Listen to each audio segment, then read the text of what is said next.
एक मिनट दोबारा आएंगे।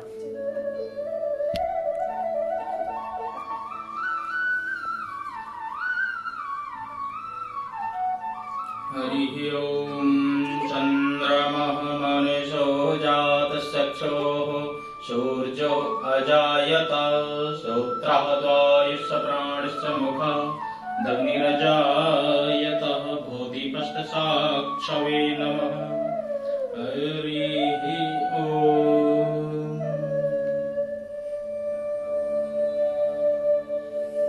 ध्येयं सदा परिभवग्नमभीष्टदोहम् तीर्थास्पदं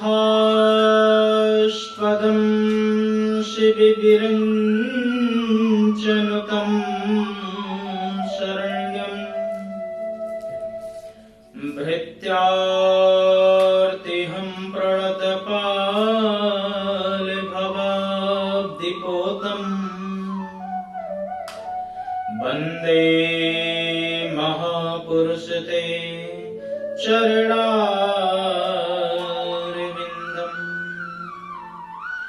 वंशी विभूषितकरा नवनीरनाभा पीताम्बरः दर्ढबिम्बफलाधरोष्ठा पूर्णेन्दुसुन्दरमुखा दरविन्दनेत्रा कृष्णात् परं किमपि तत्त्वमहं न जाने। नारायणं नमस्कृत्यं नरं चैव नरोत्तमं देवीं सरस्वतीं व्यासं ततो जयमुदीरयेत्। भक्ति भक्त भगवन्ति गुरु चतुर नाम बपु एक, इनके पग बंधन किए सुनासत विघ्न अनेक। ठाकुर हमें न भूलियो चाहे लाख लोग मिल जाएं, तुम पर अति हम बहुत हैं, तुम्हें छोड़ कहाँ जाएं। आइए हनुमंत विराजिए, कथा कहूँ मति अनुसार, प्रेम भरी गादी धरूं शोभिराजिए पवन कुमार, शोभिराजिए पवन कुमार। बोले कृष्ण कन्हैया लाल की जय, एकादशी महारानी की जय, वृंदावन बिहारी लाल की जय, अम्बे मात की जय, जगदम्बे माता की जय, सभी देवी देवताओं की जय, पवन सुत हनुमान की जय। जय जय श्री राधे, जय जय श्री राधे, जय जय श्री राधे श्याम। परम मंगल में परात्पर अकारण करुणालय भक्त वांछा कल्पतरु तनिंदित विनिंदित श्री बाल कृष्ण लाल के पाद पद्मों में प्रणाम करते हुए कथा में आए भगवत चरणानुरागी भक्त वृंद एवं भक्तमती माताएं बहनें, प्रत्येक एकादशी की भांति आज की भी एकादशी जो कि आश्विन मास में आई है, आश्विन मास के कृष्ण पक्ष में जो एकादशी आती है, इसका नाम इंदिरा एकादशी है। ये एकादशी सदैव पितृपक्षों में ही लगभग आती है, क्योंकि एकादशी का पितरों के साथ भी बड़ा संबंध है। जब कई बार पितरों का समय होता है तो ब्राह्मण जब उनका क्रियाकर्म सब करवाते हैं तो उन्हें एकादशी दान भी करवाते हैं।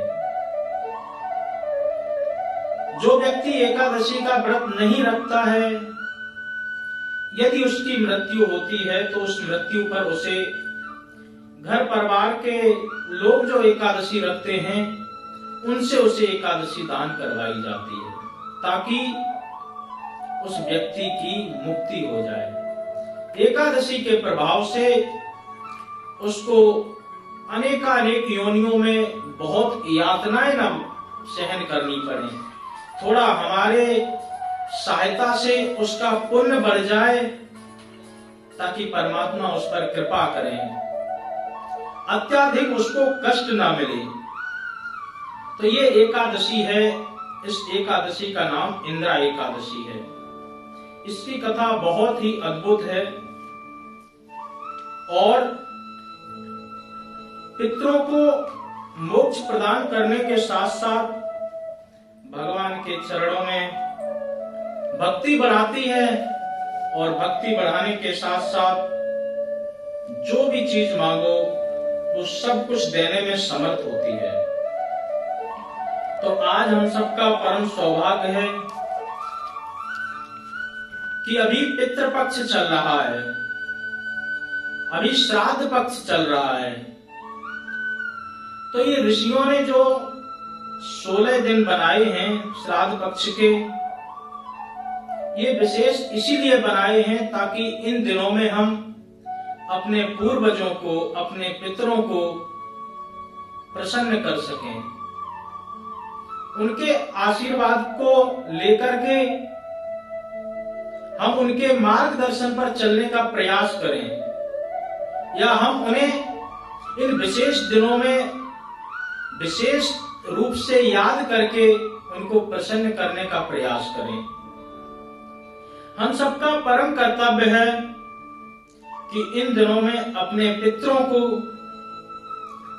जरूर याद करें, अपनी पितरों के प्रसन्नता हितार्थ उनके लिए कुछ न कुछ जरूर विशेष उपाय करें, उनकी अर्चना करें, उनकी वंदना करें। जो भी व्यक्ति अपने पितरों को याद नहीं करता है, उनके लिए कोई उपाय नहीं करता है, तो वो उनके आशीर्वाद से तो वंचित रहता ही रहता है, साथ ही साथ उनके कोप का भाजक भी उसको बनना पड़ता है। पितृ भी ऊपर से विचार करते होंगे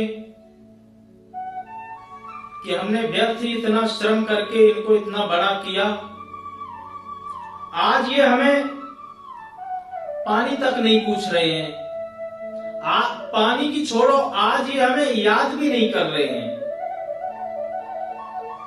तो पितृ भी उन लोगों को श्राप देते हैं। तो इसलिए ऋषियों ने ये जो दिन बनाए हैं, अगर पितृ किसी कारण रुष्ट भी हो गए तो इन दिनों में हम उन्हें मनाएं, उनके आशीर्वाद के साथ में अपने जीवन को सफल बनाएं, और पितरों को या अपने से बड़े बुजुर्गों को जब हम सम्मान देते हैं तो नीतिकार कहते हैं कि सम्मान देने से हमें 4 चीजों की उपलब्धि होती है। अभिवादन शीलस्य, वृद्धोपसेवनम्, चत्वार तत्र वर्धन्ते, आयुर्विद्या यशो बलम। जब हम किसी अपने से बड़े को प्रणाम करते हैं, बड़े का अभिवादन करते हैं, तो हमें 4 चीजों की उपलब्धि होती है। हमारी आयु बढ़ती है, हमारी विद्या बढ़ती है, हमारा यश बढ़ता है और हमारा बल भी बढ़ता है। उनके आशीर्वाद के साथ में ये 4 चीजें हमें ऐसे ही प्राप्त हो जाती हैं।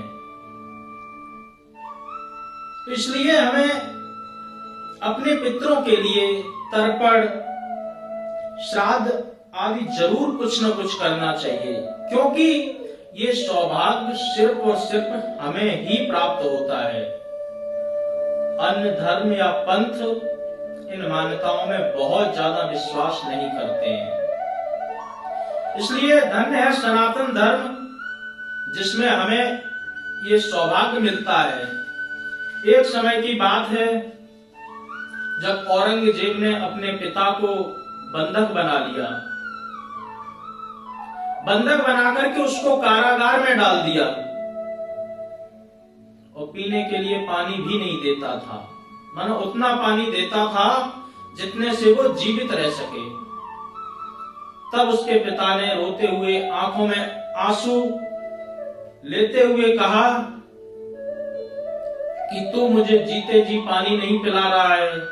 धन्य है ये सनातन धर्म, धन्य है ये हिंदू लोग जो मरने के बाद भी अपने पितरों को तर्पण के माध्यम से पानी देते हैं। तो अन्य धर्म वाले भी हमारे धर्म की इतनी प्रशंसा करते हैं, क्योंकि ये सब कुछ साइंटिफिक है। जितने भी वेद हैं, वेद के ही ट्रेसेस ले लेकर के साइंस ने डेवलप किया है। बिना वेद के साइंस अधूरी है। इसलिए सब कुछ तथ्यों पर ही आधारित है। तो धन्य है हमारा सनातन धर्म, और उससे भी ज्यादा हमें अपने आप को धन्य मानना चाहिए, अपने आप को सौभाग्यशाली मानना चाहिए कि हम इस सनातन धर्म में भगवत कृपा से आए हैं। भगवान की कृपा से हमें ये मिल गया है सनातन धर्म। तो इस धर्म के साथ जो रीति रिवाज हैं उनके माध्यम से हमें चलना चाहिए, क्योंकि ये जो शास्त्र हैं, शास्त्र हमें नेविगेशन की तरह हमारा रास्ता दिखाते हैं। शास्त्र हमें मार्ग प्रशस्त करते हैं। अगर हम उस मार्ग को ठीक ठीक से समझ करके चलेंगे तो शास्त्र कहते हैं कि हम तुम्हारी मुक्ति का दावा करते हैं, क्योंकि शास्त्र का मतलब ही होता है शासनात् त्रायते इति शास्त्र। जो हम पर शासन करे उसका नाम शास्त्र है। परंतु शास्त्रों का शासन डंडे के बल पे नहीं कराया जाता है। जैसे कि प्रशासन का जो शासन होता है वो तो आपको मानना ही मानना पड़ता है, परंतु शास्त्र हमें ऑप्शन देते हैं कि हम तुम्हें ये मार्ग बता दे रहे हैं, अगर आपकी इच्छा हो तो मानो, नहीं हो तो ना मानो। किसी पे कोई जोर जबरदस्ती नहीं है। लेकिन उसके बाद भी कहते हैं कि जो मानता है, गीता के 16वें अध्याय के अंत में ही 2 श्लोक हैं, इति शास्त्र समुत्सृज्य वर्तते कामकारा। कारका क्या करना चाहिए, क्या नहीं करना चाहिए, ये सब शास्त्रों में है। तस्मात् शास्त्र प्रमाणन्ते कार्या कार्य व्यवस्थितौ। सारे व्यवस्थित कार्य हमारे शास्त्रों में अधीनस्थ हैं, लिखे हुए हैं। इसलिए यदि हम शास्त्र की बात मानते हैं तो शास्त्र हमें प्रशस्त रास्ता प्रदान कर देते हैं। यदि हम शास्त्र की अवहेलना करते हैं तो शास्त्र भी हमारे ऊपर कृपा नहीं करते हैं। ये तो आपको ही चुनना पड़ेगा कि कौन सा मार्ग आप चुनें। एक कुमति का मार्ग है और एक सुमति का मार्ग है। अगर हम सुमति चुनते हैं तो सुमति के पीछे जो फल है वो हमें प्रदान होता है। यदि हम कुमति चुनते हैं तो कुमति के अधीन जो है वो हमें प्रदान होता है। तुलसीदास जी कहते हैं कि जहां सुमति तहां संपत्ति नाना, और जहां कुमति तहां विपत्ति विधाना। यदि हम सुमति के मार्ग पर चलते हैं तो अनेक प्रकार की हमें संपत्तियां मिलती हैं, हमें भक्ति मिलती है, हमें भगवान के प्रति स्नेह करने का जो अवसर मिलता है। यदि यही हम कुमति की तरफ जाते हैं तो विपत्ति विधाना, अनेक प्रकार की विपत्तियां हमारे जीवन में आ जाती हैं। इसलिए शास्त्रों में जो कहा गया है उन्हें हमें जरूर करना चाहिए। इसलिए तर्पण के माध्यम से या श्राद्ध के माध्यम से हम अपने पितरों को याद करें और उनकी प्रसन्नता के लिए जरूर करें, कुछ न कुछ करें। श्राद्ध भी कई प्रकार के होते हैं। जिस दिन किसी व्यक्ति की मृत्यु होती है उस तिथि पर जो श्राद्ध किया जाता है उसे एकोदृष्ट श्राद्ध कहते हैं। एकोदृष्ट श्राद्ध केवल और केवल एक व्यक्ति के लिए ही किया जाता है। उसके बाद आता है दूसरा पार्वण श्राद्ध, जो कि हम पितृपक्षों में करते हैं। पितृपक्ष में किया हुआ श्राद्ध केवल एक व्यक्ति के लिए नहीं, अनेकानेक व्यक्तियों के लिए भी किया जाता है।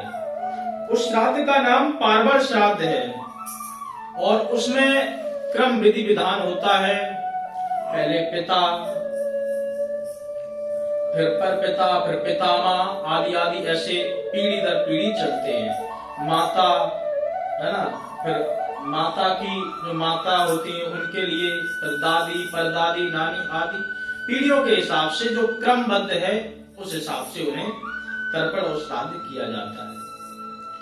तो इस पितृपक्षों में हमें जरूर कुछ न कुछ अपने पितरों के लिए, अपने पितरों के निमित्त कुछ न कुछ हम जरूर करें। और गए बीते दिन अगर हम नहीं कर पाते हैं किसी भी कारणवश, जैसे कि हमें कभी कभार पता ही नहीं होता है कि हमारा श्राद्ध किस दिन है, प्रयास करें किसी ब्राह्मण के पास में जाकर के पता कर लें कि उस दिन कौन सी तिथि थी, उसी तिथि को ये श्राद्ध होता है।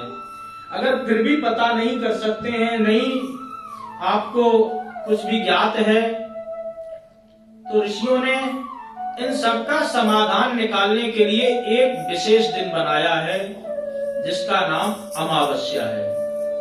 और पितृपक्षों में आने के लिए उसका नाम रख दिया सर्वपितृ अमावस्या, यानी कि जितने भी पिता पितर किसी के भी हों, उस दिन उनके लिए जो भी आप करना चाहें वो सीधा उनको प्राप्त होता है। और आपके किए हुए प्रयास से आपके मन को प्रसन्नता तो होती ही होती है। और इतने वर्षों से ये परंपरा चली आ रही है तो यकीनन हमारे पितरों को भी कुछ न कुछ लाभ होता ही होगा। ऐसी मान्यता के साथ ही हम कर लें और कुछ न कुछ हमें अपने पितरों के निमित्त करते ही रहना चाहिए। हमारे मंदिर में भी 25 तारीख को श्राद्ध की विशेष वस्तुएं और जो कुछ हैं सब प्रदान भी की जाएंगी। और 10:30 बजे से 11:30 बजे तक का रखा गया है समय। तो आप लोग जो भी इच्छुक हों, जो भी अपने पितरों के निमित्त कुछ भी करना चाहें, वो आप आएं। आपका विधि विधान रूप से जो भी उसकी विधि होती है उसके अनुसार तर्पण श्राद्ध आदि सब कुछ किया जाएगा। तो श्राद्ध पक्ष में हम अपने पिताओं को, पितामहों को, पितरों को जरूर याद करें। याद करके उनके आशीर्वाद लें, उनके लिए हम कुछ न कुछ पुण्य प्रताप करें ताकि वो जिस भी योनि में हो उस योनि में उनकी यातनाएं थोड़ी सी सहज हो जाएं। मुक्त तो व्यक्ति समय पर ही होता है, परंतु यातनाएं थोड़ी सहज हो जाती हैं। गोदान का विधान होता है, व्यक्ति गोदान करता है। मान्यताएं हैं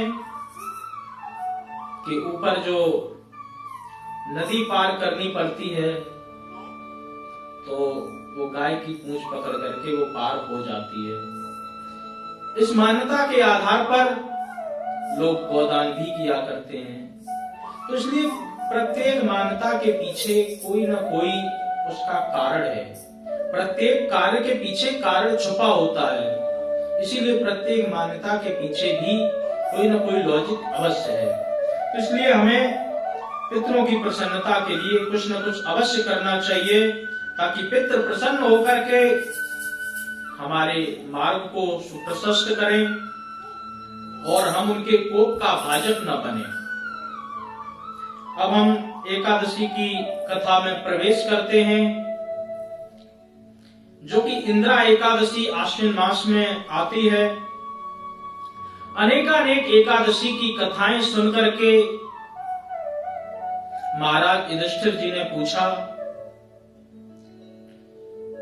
कि हे प्रभु, अनेकानेक एकादशी की आपने मुझे कथाएं सुनाई, उनका महात्म्य सुनाया है, परंतु मेरे मन को अभी भी तृप्ति नहीं हुई। कृपा करके आप ये आश्विन मास के कृष्ण पक्ष में एकादशी आने वाली है, इसकी क्या विशेषता है, इसका क्या कारण है और इस व्रत को किसने किया, इसका क्या महत्व है, मैं जानना चाहता हूं। आप कृपा करके मुझे सुनाएं।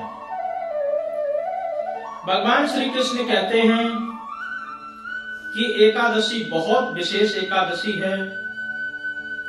इस एकादशी का नाम इंदिरा एकादशी है। समस्त पापों को नष्ट करने के साथ साथ पितरों की अधोगति से भी मुक्ति दिलाने का कार्य करती है। तो मैं इसकी कथा तुम्हें ध्यान से सुनाता हूं और ध्यान पूर्वक इस कथा को सुनो, क्योंकि कथा को सुनने से पहले अपने मन को जितना शांत चित्त कर लोगे उतना ही आपको कथा या सुमरन भजन जो भी आप करना चाहें उसमें आपका विशेष मन लगता है। जैसे सफेद कपड़े पर जितना आपका कपड़ा सफेद होगा उतना ही उस पर दूसरा रंग बहुत अच्छी तरह चढ़ेगा। यदि कपड़ा ही आपका कलर है तो दूसरा रंग नहीं चढ़ता है। इसीलिए मन, बुद्धि, चित्त जितना आपका निर्मल होगा उतना ही आपका कनेक्शन परमात्मा के साथ में अति निकट का होगा। तो ये एकादशी की कथा है, आप सब भी ध्यान पूर्वक सुने। सतयुग में माहेशमती नाम की एक नगरी थी। वहां पर एक इंद्रसेन नाम के प्रतापी राजा निवास किया करते थे। सभी प्रकार से उत्तम व्रतों का पालन करते थे। राजा पुत्र, पौत्र और धन से संपन्न थे। सब कुछ उनके राज्य में था और भगवान विष्णु के भी वो बहुत परम भक्त थे। एक दिन वो अपनी सभा में बैठे हुए अपने सभासदों के साथ में विचार विमर्श कर रहे थे कि उसी समय श्री नारद जी वहां आकर के पधारे। नारद जी को प्रणाम किया और प्रणाम करके कहने लगे कि आप आसन पर विराजिए। अर्चन पूजन बंदन किया और अर्चन पूजन बंदन करने के बाद विचार करने लगे कि हम आपसे आपकी कुशलता का तो परिचय पूछ नहीं सकते, क्योंकि साधु संत तो सभी बंधनों से विमुक्त होते हैं। कुशलता तो गृहस्थियों से पूछी जाती है जो आए ना आए दिन एक आधी परेशानी में फंसे रहते हैं। साधु संतों से क्या कुशलता का प्रश्न किया जाए। तो आप कृपा करके आसन ग्रहण करें और आसन ग्रहण करके आप अपने आगमन का कारण बताएं। तो श्री नारद जी ने कहा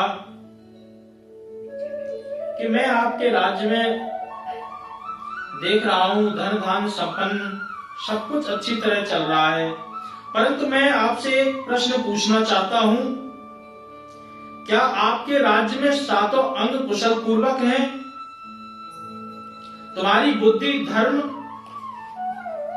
और तुम्हारा मन श्री हरि के चरणों में सदा निवास करता है कि नहीं? राजा ने उत्तर दिया कि आपकी कृपा से हमारे राज्य में सब कुछ कुशल मंगल चल रहा है। यहाँ पर हम यज्ञ आदि कर्म भी कर रहे हैं। आप कृपा करके अपने आगमन का सही सही कारण बताएं। तब नारद जी ने कहा कि हे राजन, आप मेरे वचनों से भयभीत न हो और अच्छी तरह आप सुने। मैं घूमते घूमते ब्रह्मलोक में गया और ब्रह्मलोक से फिर यमलोक की ओर प्रस्थान किया। तो जब मैं यमलोक में पहुंचा तो वहां पर श्रद्धा पूर्वक यमराज ने हमारी अर्चना वंदना की। मैंने धर्मशील सत्यवान यम की प्रशंसा भी की। उसी धर्मराज नगरी में मैंने एक महान प्रतापी धर्मात्मा जो कि आपके पिताजी थे उनको देखा। मेरा मन दुखी हो गया। मैंने उनसे पूछा कि आप इस यमपुरी में आकर के क्या कर रहे हैं और यहाँ पर यमपुरी में आप क्यों आए? क्योंकि आपने तो अपने राज्य में कुशलता पूर्वक सब चीजों का निर्वाह किया है। भगवान की पूजा आराधना भी आपने बहुत की, तो आप कौन से कारण से इस यमपुरी में आ गए? आपको तो वैकुंठ की तरफ जाना चाहिए, जबकि आप परमात्मा की इतनी आराधना करते हैं, इतना भगवान का ध्यान रखते हैं, भगवान की तपस्या करते हैं, तो भगवान आपको वैकुंठ की बजाय इधर यमपुरी में क्यों भेज दिए? तब राजा ने कहा कि मैंने अनेकानेक व्रत अनुष्ठान किए, परंतु एक बार भूलवश एकादशी का व्रत मुझसे भंग हो गया। मैं एकादशी का व्रत कर रहा था, उस व्रत को मैं पूरा नहीं कर सका, मुझसे वो एकादशी का व्रत भंग हो गया। इसी कारण हमारे जो पाप कर्म थे, उस पाप कर्म के प्रभाव से मुझे यमपुरी में आना पड़ा। एकादशी का व्रत बहुत ध्यान पूर्वक करना चाहिए, क्योंकि सभी व्रतों में एकादशी का व्रत विशेष व्रत बताया जाता है। और इस एकादशी के व्रत में विशेष चीजों के साथ साथ में आजकल थोड़ी सी भ्रांति भी है, थोड़ा सा समझ में भी कम आता है कि भ्रांति केवल यही है कि कोई कहता है एकादशी आज है, कोई कहता है एकादशी कल है। ये प्रत्येक व्यक्ति का लगभग प्रश्न रहता है कि किस दिन एकादशी है। तो दो एकादशी प्राय दिखाई देती हैं, परंतु पंचांगों में कई बार ऐसा भी होता है सर्वेषां एकादशी व्रतम, कई बार एक ही एकादशी होती है, परंतु कहीं कहीं पर दो एकादशी भी दिखाई देती हैं। तो दो एकादशियों का निराकरण ये है कि दो प्रकार की एकादशी होती हैं। एक स्मार्त एकादशी है और दूसरी वैष्णव एकादशी। यह सब ज्ञान हमारे वैदिक सूत्रों से ही प्राप्त होता है। कुछ श्रुति सूत्र हैं, कुछ स्मृति सूत्र हैं, कुछ पुराणोल्लेखित सूत्र हैं, कुछ शुल्क सूत्र हैं, कुछ धर्म सूत्र हैं, आदि आदि अनेक सूत्रों से ये सब हमें ज्ञान प्राप्त होता है। तो दो प्रकार की एकादशी में भ्रांति नहीं करना चाहिए। उनका भी है निदान की एक है स्मार्त एकादशी और दूसरी है वैष्णव एकादशी। स्मार्तों की जो एकादशी है वो पारायण प्रधान होती है और जो वैष्णवों की एकादशी है वो शुद्धि प्रधान होती है। जो स्मार्त यानी कि ये जो मैं बता रहा हूं ये एक मोटा मोटे हिसाब है, बिल्कुल सूक्ष्म नहीं है, क्योंकि इसके तथ्य पूरी तरह प्रकाशित नहीं हुए हैं। दो प्रकार की जो भ्रांतियां रहती हैं उसका निदान करने का हम प्रयास कर रहे हैं। तो जो वैष्णवों की जो स्मार्त एकादशी है, जो ग्रस्तों की एकादशी है, उसमें उन्हें द्वादशी का पारायण मिलना अति आवश्यक होता है। और जो वैष्णवों की एकादशी शुद्धि प्रधान है उसमें वो समय के हिसाब से पारायण करते हैं।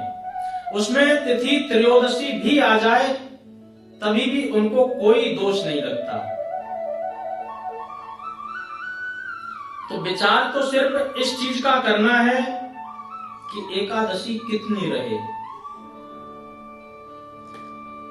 तो कम से कम जो कि ज्योतिष शास्त्र बताता है 45 घड़ी तो एकादशी रहना ही चाहिए।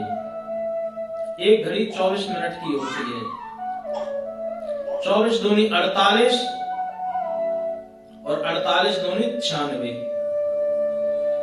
तो कम से कम 96 घड़ी एकादशी जो होती है वो शुद्ध एकादशी के रूप में मानी जाती है।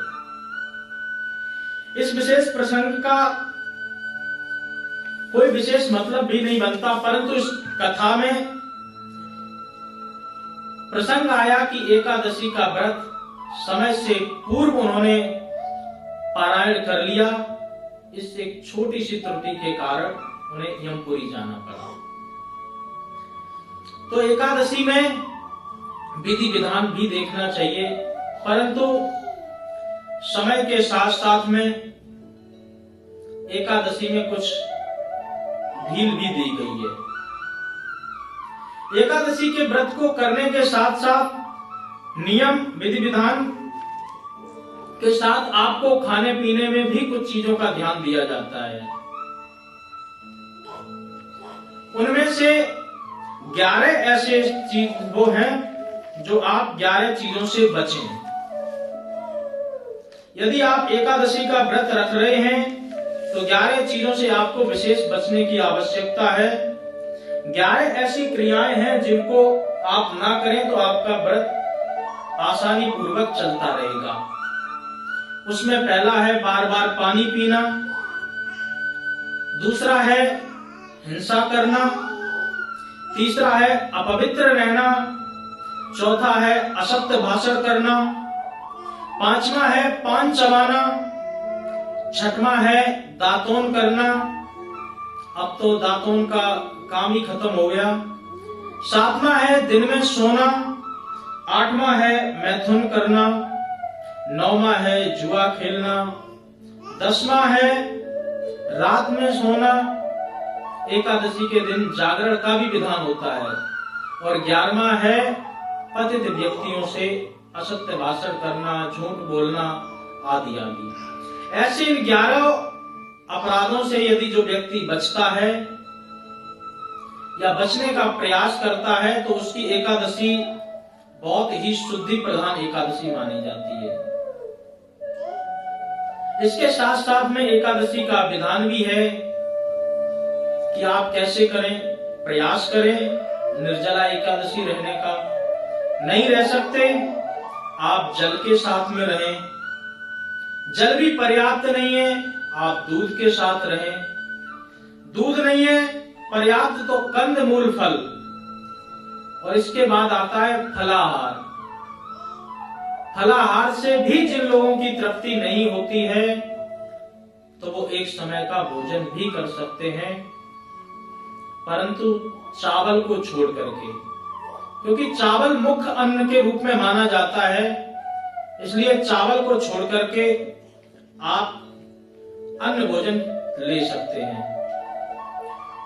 गरिष्ठ भोजन ना करें, मसूर की दाल ना खाएं, लहसुन प्याज आदि का भक्षण ना करें उस दिन। तो इस प्रकार से व्रत के भंग हो जाने के कारण इंद्रसेन के पिता को यमपुरी जाना पड़ा। तो इंद्रसेन ने नारद जी से पूछा कि इसका कोई उपाय हो जिससे हम उन्हें यमपुरी से सीधे बैकुंठ को भेजने का प्रयास कर सकें। तो नारद जी ने कहा कि आश्विन मास के कृष्ण पक्ष में जो एकादशी आने वाली है, इसका तुम विधि विधान से पूजन करना, विधि विधान से इसकी उपासना करना और इस एकादशी में अच्छी तरह व्रत रखना, उपवास करना। उपवास का मतलब होता है उप माने समीप, वास माने निवास करना। परमात्मा के पास निवास करने का नाम ही उपवास है। व्रत का मतलब होता है बंधन में बंध जाना। तो इसलिए अच्छी तरह यदि व्रत अनुष्ठान करोगे तो तुम्हें श्रद्धा पूर्वक किया हुआ फल जरूर फलीभूत होता है। इस व्रत के प्रभाव से तुम्हारे पिताजी को यमपुरी से जरूर छुटकारा मिल जाएगा। राजा ने वही किया। पुंडरीकाक्ष भगवान श्री हरि का संकल्प लिया और शालिग्राम जी की मूर्ति के सामने विधि पूर्वक, श्रद्धा पूर्वक योग ब्राह्मणों को बुला करके आराधना की।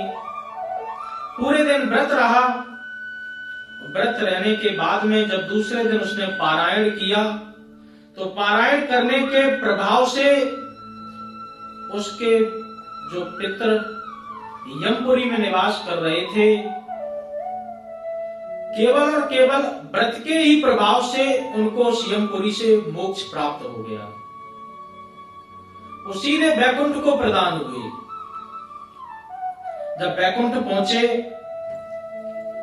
तो नारद जी ने पुनः फिर संकेत दे दिया कि राजन, तुम्हारा व्रत पूरी तरह अभीष्ट फलदायी हुआ है। तुम्हारे व्रत के प्रभाव से तुम्हारे पितर को मुक्ति मिल गई है और साथ ही साथ इस एकादशी का इतना बड़ा विशेष महत्व है कि जो भी इस एकादशी का व्रत विधि विधान पूर्वक करता है, आकाश से परमात्मा दिव्य पुष्पों की वृष्टि करते हैं उसके ऊपर जब वो प्रस्थान करता है अपने लोक को, और अनंत काल तक वह स्वर्ग भोगता है और स्वर्ग भोगने के बाद कर्म के हिसाब से उसको दोबारा भी भूमि पर आना पड़ता है और आने के साथ साथ वह अपने इष्ट देव की उपासना करके अपने जीवन को मोक्ष की ओर ले जा सकता है। ये जो इंदिरा एकादशी है, ये भक्ति मुक्ति एवं पापों को नष्ट करने के साथ साथ जो आपके पाप हैं उनको नष्ट करती है। भक्ति मुक्ति आदि सब प्रकार के दिव्य पदार्थ आपको प्रदान करती है और उसके साथ साथ यदि आपके पितृ किसी भी योनि में हैं तो उनको मुक्ति देने की भी सामर्थ्य रखती है। तो इस एकादशी को प्रत्येक व्यक्ति को एकादशी की शरण लेनी चाहिए, एकादशी की उपासना करनी चाहिए और एकादशी की उपासना करने के साथ साथ श्री हरि की उपासना विशेष रूप से करनी चाहिए, क्योंकि परमात्मा जो है ना, ऊर्ध्व मूल मदस्य शाखा, जो श्री हरि विष्णु जी हैं, ये ही सभी के आदि में हैं। आप अनेकानेक देवी देवताओं की उपासना करते हैं, परंतु इसका विशेष फल भगवान विष्णु जी के द्वारा ही प्रदान होता है। सर्वदेव नमस्कारा केशवम प्रति गच्छति। आपका किया हुआ जितना भी पुण्य प्रताप है वो सब भगवान विष्णु के चरणों में ही समर्पित होता है। उसके बाद वहां से आपको फल की प्राप्ति होती है। तो इसलिए एकादशी की प्रत्येक व्यक्ति शरण ले और व्रत अनुष्ठान करने का प्रयास करें। इसमें विशेष त्रुटि यदि हो भी कोई जाती है तो अनेकानेक एकादशी ऐसी भी हैं जो केवल और केवल पाप के प्रायश्चित के लिए ही होती हैं। इसलिए किसी भी व्यक्ति को घबराने की आवश्यकता नहीं है कि कभी 2 एकादशी हैं तो कभी 1 एकादशी है। ये एकादशी सिर्फ और सिर्फ विधान पूर्वक वैष्णव और स्मार्तों के लिए ही बनाई गई हैं। हम कोई भी एकादशी का व्रत करें, कुछ भी करें, हमारे पीछे उसका एक ही श्रेय होता है कि हमें परमात्मा की आराधना करने के प्रभाव से, प्रयास से हमें भगवान की भक्ति मिले। क्योंकि आप कुछ भी करें, अनुष्ठान करें, व्रत करें, पूजन करें, कुछ भी करें, उसके पीछे सिर्फ और सिर्फ एक ही लक्ष्य होता है कि परमात्मा के चरणों में हमारी भक्ति लग जाए, परमात्मा के चरणों में हमारी प्रीति हो जाए और हमारे मन से रोग दोष, अहंकार और काम क्रोध आदि जो शत्रु हैं, ये धीरे धीरे इन पर हमारा अंकुश हो जाए। काम क्रोध लोभ मोह आदि ये हमें तब तक परेशान करते रहते हैं जब तक हम इनको पकड़ने का प्रयास नहीं करते हैं। प्रत्येक इंद्रिय के साथ में ये दोष जुड़े हुए हैं, परंतु जब हम परमात्मा का आश्रय ले लेते हैं, परमात्मा की आराधना करते हैं, तो इन दोषों का विशेष प्रभाव नहीं पड़ता है। क्योंकि भगवान है मायापति। यदि हम मायापति का आश्रय लेते हैं तो मायापति के कृपा से माया हमें बहुत परेशान नहीं करती है। जादूगर जो होता है वो अनेकानेक प्रकार के अपने कर्म दिखाता है, अपने चमत्कार दिखाता है, तो वहां पर बैठे जितने लोग हैं सब आश्चर्यचकित हो जाते हैं, सब भयभीत हो जाते हैं। वो देखते ही देखते ताजमहल को भी गायब कर दे, कोई भी वस्तु को गायब कर दे, देखते ही देखते नोटों की गड्डियां प्रकट कर दे और उसके बाद में वही कटोरा लेकर के भीख मांगने लगता है। तो ये सब उसकी माया का ही प्रभाव है। परंतु जब वो अपनी माया दिखाता है तो वहां जितने भी खड़े हुए देखते हैं सब उसकी माया से प्रभावित हो जाते हैं, क्योंकि वो अपनी माया से सबके चक्षु बंद कर देता है। तो वो जैसा दिखाना चाहता वैसा ही दिखता है। परंतु उन सब में भी जो एक व्यक्ति होता है उस पर कोई प्रभाव नहीं पड़ता है, जिसका नाम जमूड़ा होता है, जो कि उसके साथ में ही रहता है। क्योंकि वो जादूगर के साथ में रह करके धीरे धीरे धीरे धीरे उसकी कला को सब जान लेता है, उसको पहचान लेता है, उसको समझ लेता है। यदि हम भी परमात्मा के जमूड़े बन जाएं, हम भी परमात्मा के अधीन हो जाएं, तो माया हमें बहुत परेशान नहीं कर सकती। तुलसीदास जी प्रमाण देते हैं, नट खट बेकट कपट खगराया, नट सेव कहीं न व्यापे माया।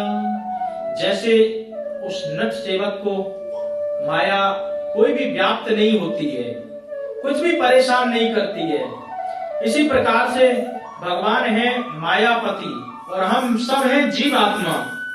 यदि हम सब परमात्मा का आश्रय लेते हैं, उनकी शरण लेते हैं, तो हम भी उनके माया के प्रभाव से बच सकते हैं। भगवान तो कहते ही हैं कि जो मेरे शरणापन्न हो जाता है, माया उस पर कोई प्रभाव नहीं डालती है।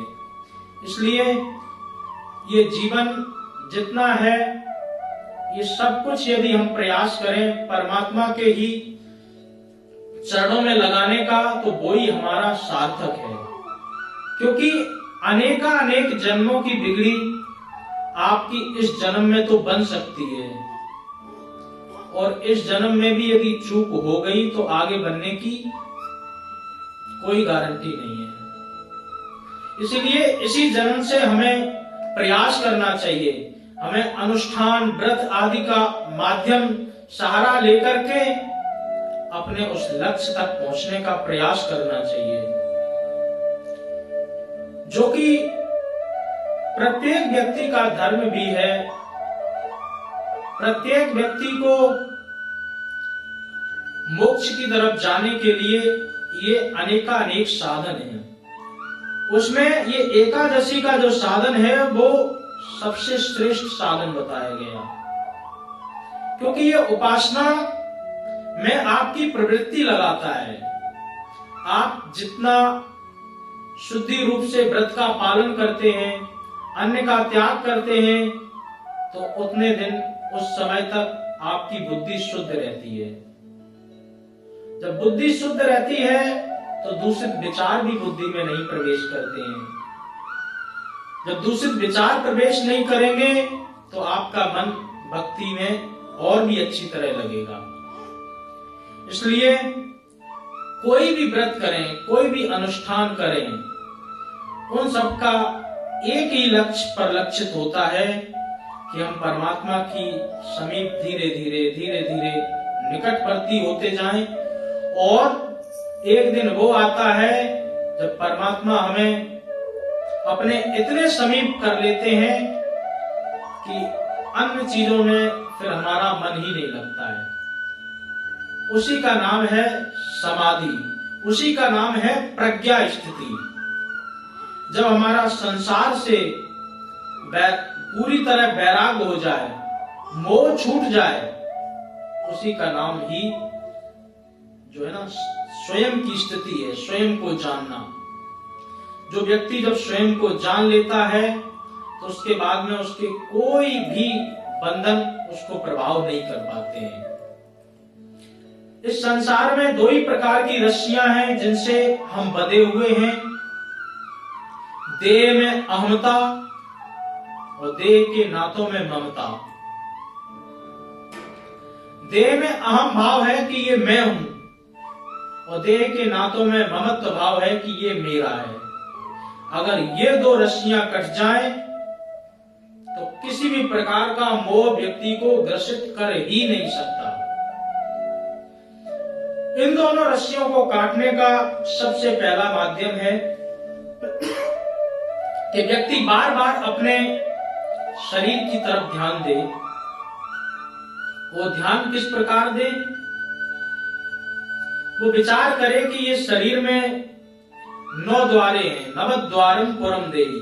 प्रत्येक व्यक्ति के शरीर में 9 द्वार हैं, और 9 द्वारों से इतना ऊटपटांग चीजें निकलती हैं जो कि हमारे किसी काम की नहीं है।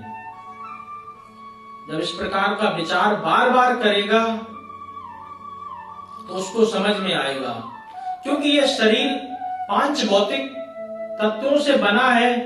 इसके साथ साथ में है क्या इसके अंदर? अस्थि स्तंभम स्नायुबद्धम मांस शोणित लेपनम चर्माबंधम दुर्गंधम पात्रम मूत्र पुरीशयो। ये शरीर का धर्म है। शरीर में क्या है? अस्थि है, स्नायु है, रक्त है, मज्जा, और पूरी तरह गंदगी भरी है। क्योंकि गंदगी दिखती है, मुंह से तो गंदगी निकल रही है, नाक से तो गंदगी निकल रही है, कान से तो गंदगी निकल रही है। तो हमें विचार करना चाहिए कि हमारा शरीर कितना गंदा है। जब इस प्रकार से बार बार विचार करेंगे तो शरीर के प्रति जो हमारा आसक्ति भाव है, जो लगाव है, वो धीरे धीरे हटने लगेगा। जब शरीर के प्रति हमारा आसक्ति भाव हटेगा तो अहमता का भाव धीरे धीरे वो भी कम होने लगेगा। दूसरा है ममत्व भाव। जब अपने शरीर से लगाव नहीं रहेगा तो फिर जो हमारे हैं उनसे भी आपकी डोरी धीरे धीरे पतली होने लगेगी। एकदम तो नहीं कटेगी, क्योंकि हम समाज में हैं। समाज की मान्यताओं को देख करके समाज में जैसा चल रहा है उसको भी देखना पड़ता है। तो परंतु धीरे धीरे अंदर से आपको वैराग्य उत्पन्न होने लगेगा। जब अंदर से वैराग्य उत्पन्न होगा तो एक दिन आपकी स्थिति वो बन जाएगी कि कोई भी मोह आपको ग्रसित नहीं कर पाएगा और पूरी तरह आप विमुक्त हो जाएंगे। सभी जितने भी अनुष्ठान व्रत आदि हैं, उनका एक ही मूल मंत्र है कि आप किसी भी तरीके से अपने मुक्ति का मार्ग खोजने का प्रयास करो। कोई भी कारण हो, कुछ भी करो, आप कुछ न कुछ इस शरीर में जो आपके आत्म चेतन तत्व जो बधा हुआ है, जो आपके शरीर में स्थापित है, धीरे धीरे इसको जो है ना, इस शरीर से विमुक्त करके अपनी मुक्ति का मार्ग ढूंढो। क्योंकि जब ज्ञान प्राप्त हो जाता है तो उसके बाद में सिर्फ यही और यही साधन बनता है कि इस शरीर से हम अपने इस आत्म तत्व को पहचान करके इस गंदे शरीर में न रहने दें। इसके लिए अनेकानेक प्रयास हैं। योग का भी साधन लिया जा सकता है। योग में भी अष्टांग योग है, यम, नियम, आसन, प्राणायाम, प्रत्याहार, धारणा, ध्यान और समाधि। यम में आता है अहिंसा, सत्य, अस्तेय, ब्रह्मचर्य, परिग्रह। जब हम यम का पालन करते हैं तो हमें अहिंसा का पालन करना पड़ता है, सत्य का पालन करना पड़ता, अस्तेय माने चोरी ना करना, इसका पालन करता है। अहिंसा, सत्य, अस्तेय, ब्रह्मचर्य, अपने नियमों का पालन करना पड़ता है। और परिग्रह, धीरे धीरे घर का त्याग भी करना पड़ता है। दूसरा है नियम। नियम में सोचाचार, विचाराचार, शुद्धता आदि का विधान होता है। तीसरा है आसन। आसन को बनाना बहुत आवश्यक है, क्योंकि शुरू से हमारा प्रयास कभी रहा नहीं आसन बनाने में, और अब हम अगर बैठते हैं तो 5-7 मिनट के बाद हमारे हाथ पैर दर्द करने लगते हैं। इसलिए आसन पर कोई जो सरल से सरल आसन हो, ये दोनों पांव मोड़ करके जो सुखासन होता है, इससे अच्छा कोई आसन नहीं है। पहले इस पर बैठने का प्रयास करें, फिर धीरे धीरे दूसरे आसनों की तरफ जाएं। योग में तो बहुत प्रकार के आसन हैं, जो भी आपको अच्छा आसन लगे, पद्मासन, कमल आसन, बहुत आसन है, परंतु जो आपको सबसे आसान आसन लगे उस पर बैठने का प्रयास करें। प्राणायाम, धीरे धीरे कुंभक रेचक की विधि से प्राणायाम करें। एक नाक को बंद करें, दूसरे से श्वास को खींचें, फिर दोनों को बंद करके जिससे ली है उसी से ही वापस निकालें। प्राणायाम की विधि को भी देखें। प्रत्याहार, उचित आहार, गरिष्ठ भोजन ना लें, मांस मदिरा का कभी भक्षण ना करें। जो उचित आहार, सात्विक आहार है, उसकी तरफ जाएं। गीता में भी कहते हैं भगवान, युक्त आहार विहारश्च, युक्त आहार करने वाला ही इन सब रोग दोषों से बच करके रह सकता है। तो प्रत्याहार उसके बाद आता है। जब आप इतनी स्थिति पर पहुंच जाते हैं तो हमारे हृदय में धारणा उत्पन्न हो जाती है। धारणा के बाद में फिर ध्यान की ओर व्यक्ति अग्रसरित होता है, और ध्यान के बाद में फिर उसकी धीरे धीरे समाधि की स्थिति हो जाती है। एक ये साधन है कि योग के माध्यम से भी व्यक्ति अपनी मुक्ति का मार्ग ढूंढ सकता है। दूसरा है ज्ञान के माध्यम से व्यक्ति अपने रास्तों को प्रशस्त कर सकता है। ज्ञान के माध्यम से वो जान सकता है कि मुक्ति का सत्य स्वरूप क्या है। तीसरा है भक्ति योग। तो भक्ति योग में यही है कि आप व्रत अनुष्ठान करते रहें, पूजा पाठ करते रहें, भगवान की कृपा से आपको मुक्ति प्रदान हो ही जाती है। यदि आपके कितने भी अनेकानेक पाप भी किए आपने, उसके बाद भी परमात्मा दयालु हैं, कृपालु हैं, वो आप पर कृपा कर ही देते हैं। जिस प्रकार से लौकिक जगत में ही जज जो होता है वो दंड विधान, दंड संहिता के अनुसार उसको दंड सुना देता है कि इस व्यक्ति को इस अपराध के लिए ये फांसी का दंड दिया जाता है। परंतु यदि कोई राष्ट्रपति के पास में अपील लेकर के जाए तो राष्ट्रपति में ये पावर होता है कि वो उसकी सजा को पूरी तरह माफ कर सकता है। इसी प्रकार से हमने अनेकानेक जन्मों में न जाने कितने पाप किए हैं, परंतु इस जन्म में भी यदि हम परमात्मा से अपनी अर्जी लगाएं, अच्छा बनने का प्रयास करें, पुण्य करें, तो हो सकता परमात्मा की कृपा से हमें सहज ही मुक्ति प्रदान मिल जाए। तो इन सब जितने भी व्रत हैं, अनुष्ठान हैं, ये एक माध्यम है। इन सबको माध्यम बना करके, इन सबको सीढ़ी बना करके मोक्ष की तरफ कामना करने का प्रयास प्रत्येक व्यक्ति को जरूर करना चाहिए, क्योंकि वो प्रत्येक व्यक्ति का अधिकार है। हम इस संसार में आए नहीं बल्कि धकेले हुए हैं। क्यों? क्योंकि पिछले जन्म में हमने मुक्ति का मार्ग नहीं अपना पाया, इसलिए हमें इस जन्म में फिर धकेल दिया गया। यदि इस जन्म में भी हम मुक्ति के मार्ग को नहीं अपना पाते हैं तो दोबारा अगले जन्म में फिर हमें धकेल दिया जाएगा। योनि कोई भी हो सकती है, परंतु पुनरपि जन्मम पुनरपि मरणम पुनरपि जननी जठरे शयनम।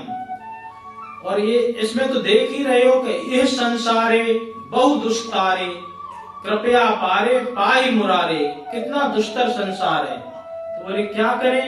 भज गोविंदम गोविंदम भज मूढ़मते। परमात्मा का नाम लो, परमात्मा की शरण लो, और परमात्मा ही आपके सभी रोग दोष सबको नष्ट करके मुक्ति का मार्ग आपको प्रदान कर सकते हैं।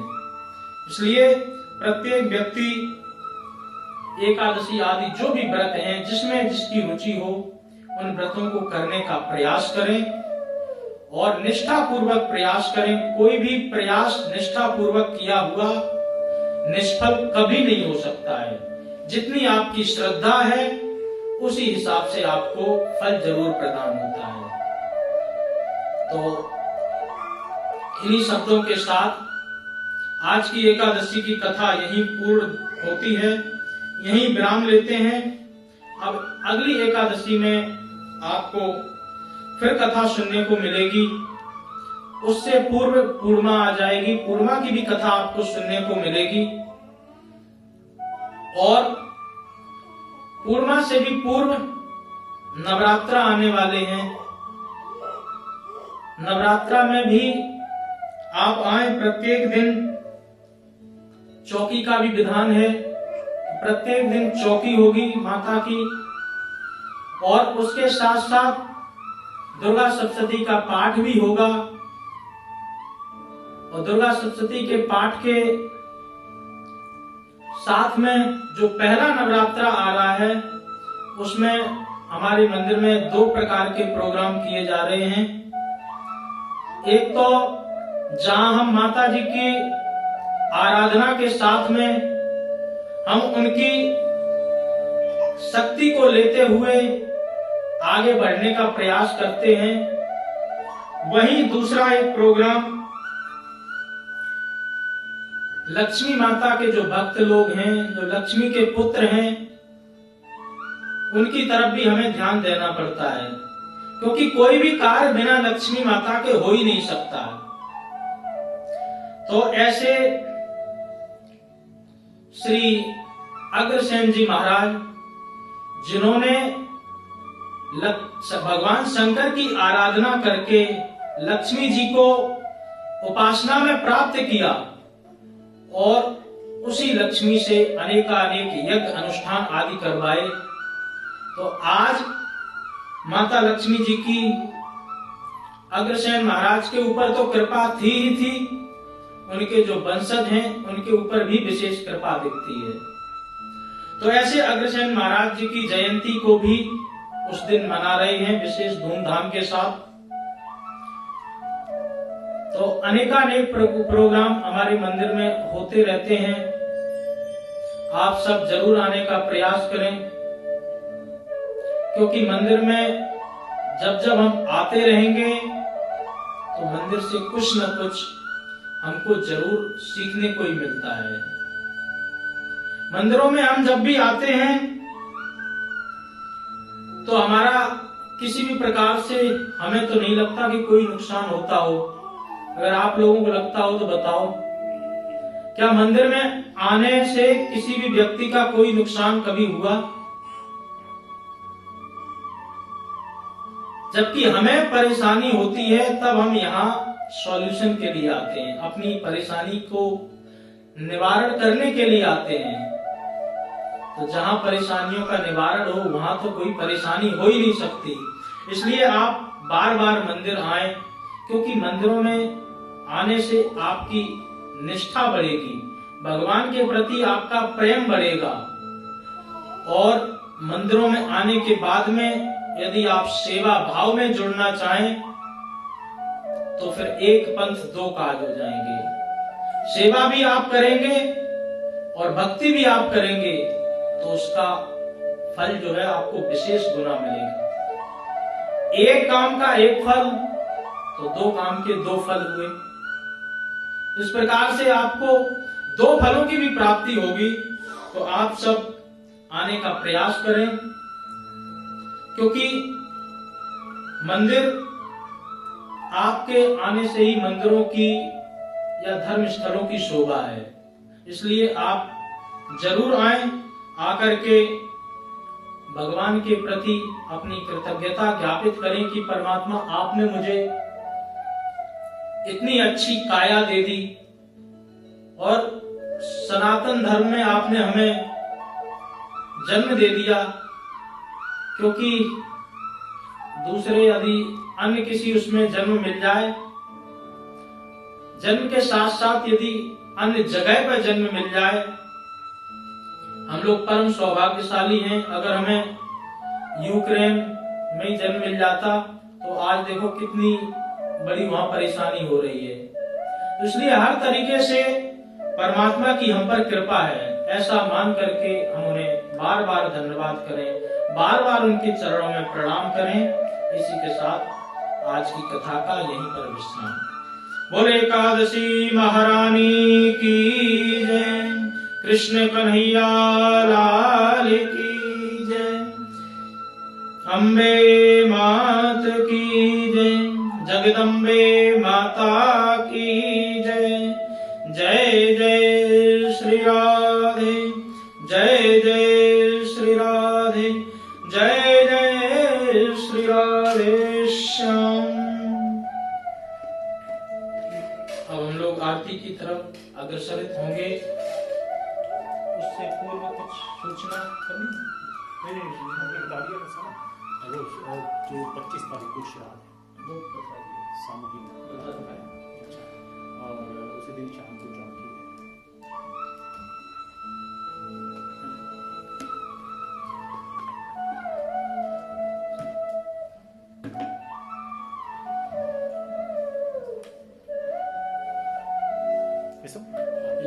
कुछ करो, कुछ बोलो, ठीक है। पर आरती लानी है। श्री कृष्ण गोविंद हरे मुरारी, हे नाथ नारायण वासुदेवा। श्री कृष्ण गोविंद हरे मुरारी, हे नाथ नारायण वासुदेवा। हे नाथ नारायण वासुदेवा, हे नाथ नारायण वासुदेवा, हे नाथ नारायण वासुदेवा।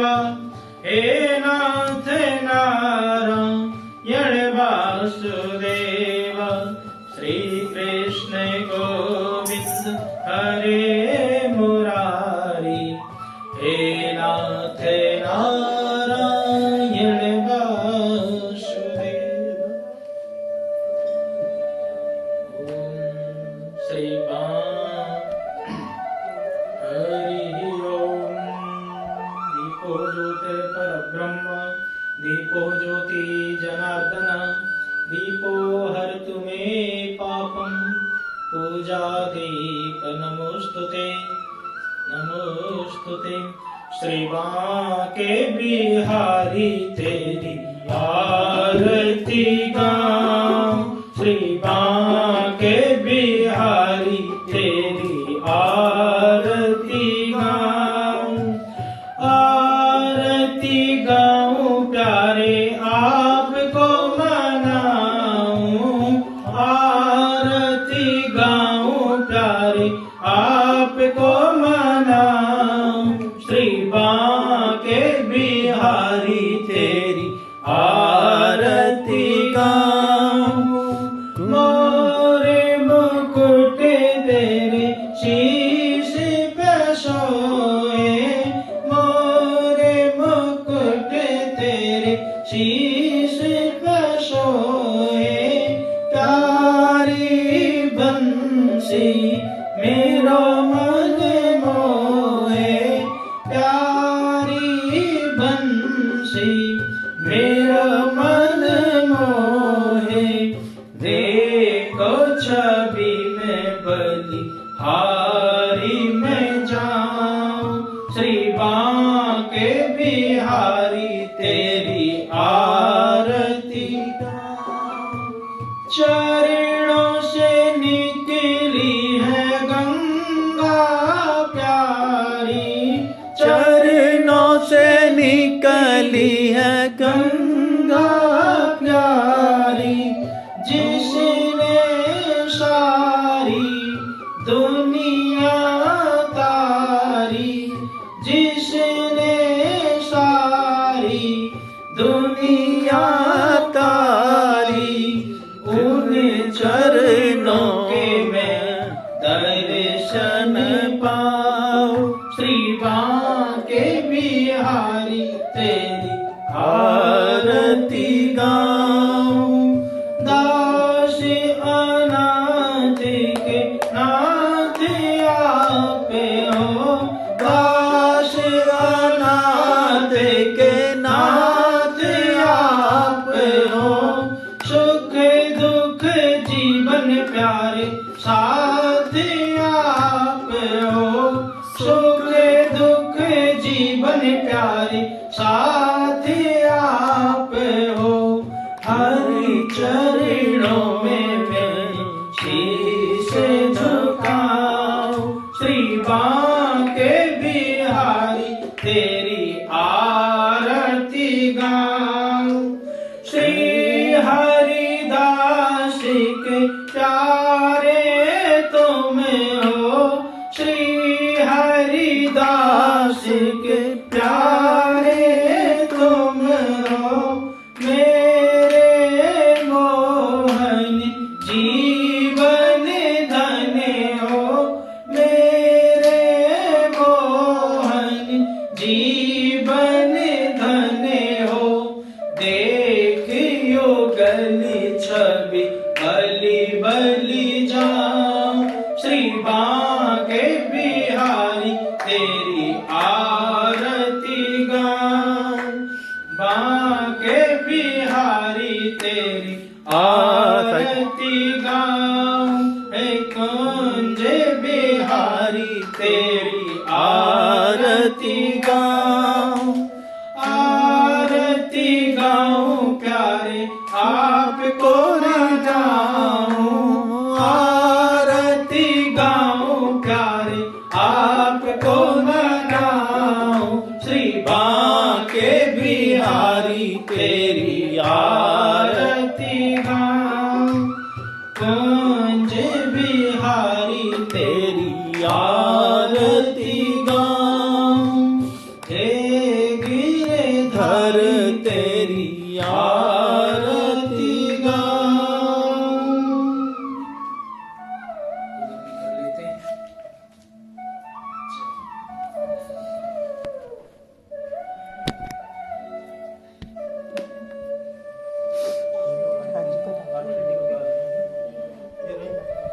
हाँ जी जयंती मंगला काली भद्रकाली कपालिनी दुर्गा क्षमा शिवा धात्री स्वाहा सुधा नमोस्तुते स्वाहा सुधा नमोस्तुते।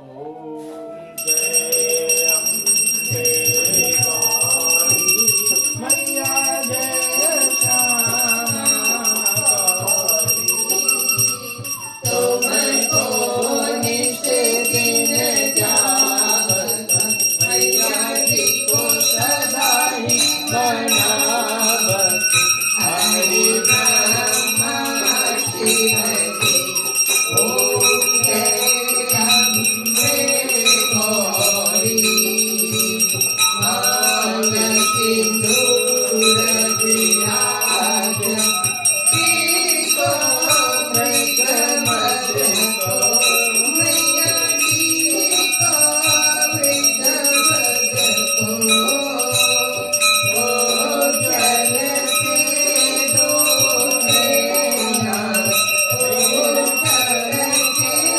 डोलेना चंद्र बदन की को ओम जय अम्बे गौरी कनक समान कलेवर रसांबर राजे मैया रसांबर राजे रक्त पुष्प कलमाला रक्त पुष्प कलमाला कंचन पर राजे ओम जय अम्बे गौरी हे हरि वाहन राजत कनक खपरदारी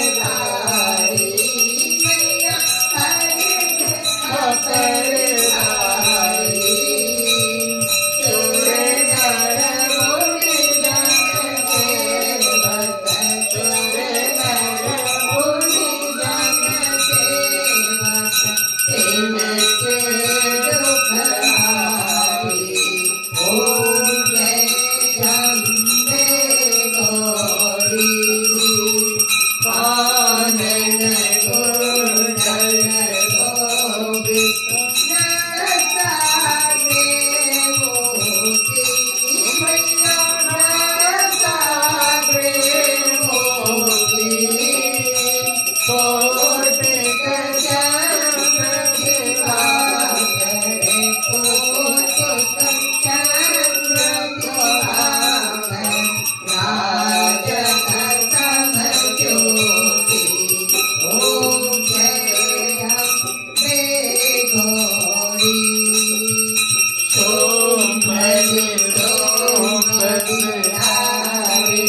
मम देव देव।